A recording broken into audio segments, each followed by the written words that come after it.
I-open ka! Duda ka mo ha! So yan guys, dahil Christmas party namin, ng mga tauhan namin, mangririgalo tayo ng flat screen na TV.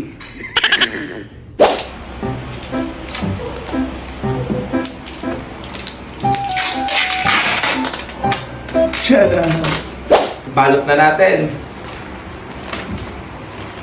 So yan, nabalot na natin ang ating pangregalo na TV.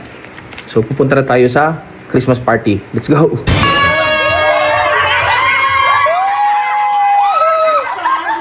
Lahat sila duda ka! I-open mo dito mo!